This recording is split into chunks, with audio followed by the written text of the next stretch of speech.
fairly common question that comes up a lot of times is, how can I take that headboard or footboard that I purchased at an antique furniture shop or was passed down to me through the family and hook it up to my metal bed frame?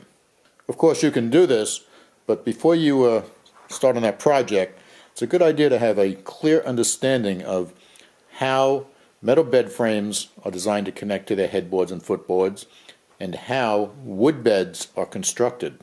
And then we need to compare that to how a metal bed frame interacts with the headboard and footboard.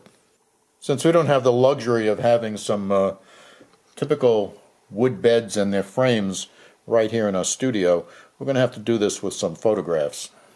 If you take a close look at all of these wood beds, you'll see one detail that's common to all of them.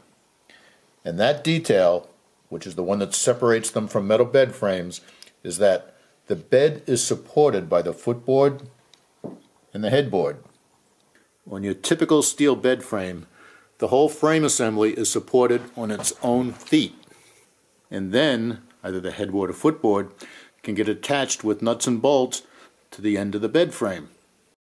This is a very typical headboard that's designed to be attached to a metal bed frame, and you can see that it has appropriate holes through it so it can make up to this bracket.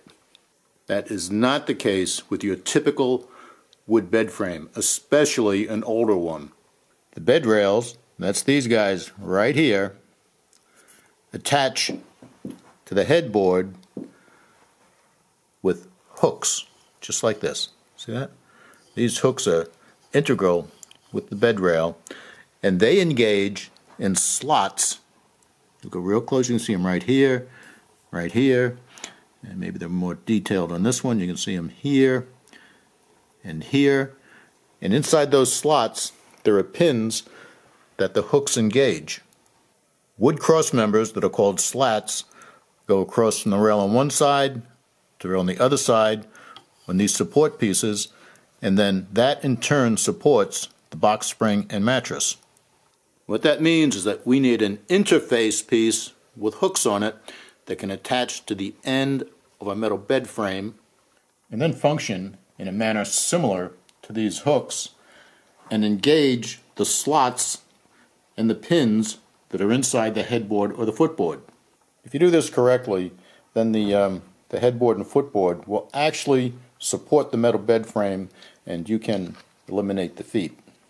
As you may suspect, Tech Team has the absolute perfect multi-fit bracket set. It's their part number 911 bed hook set that will act as an interface and perform the function that these hooks perform on the ends of the wood bed rails. The big difference being that your metal bed frame will now perform the same function as the wood rails previously performed. The set consists of both a left and a right hook and the appropriate hardware so you can mount it to the bed frame. Each bracket has a series of diagonal slots so that you can adjust the hook both upward and laterally. I've set these up and attached them to the bracket on the end of the bed frame. You can see I got the hooks outboard, but you could switch them around and reverse them so that the hooks are inboard. And this is all going to depend on exactly where those slots are on your headboard.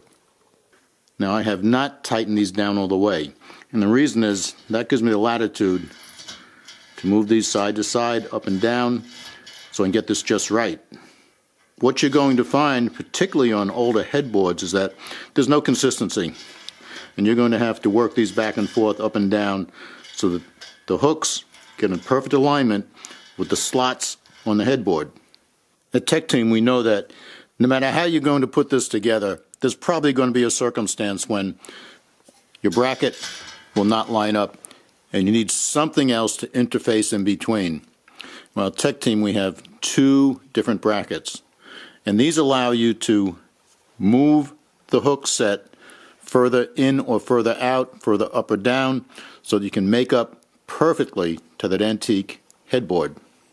Once you have your brackets exactly right where you want them, and to get that done you got to bring the headboard up to it and make sure that you get these to align perfectly with those slots. Then you want to tighten this thing down so it doesn't move. And how you do that is use a number 2 Phillips screwdriver, okay, and a wrench or a pair of pliers. There we go, nice and snug.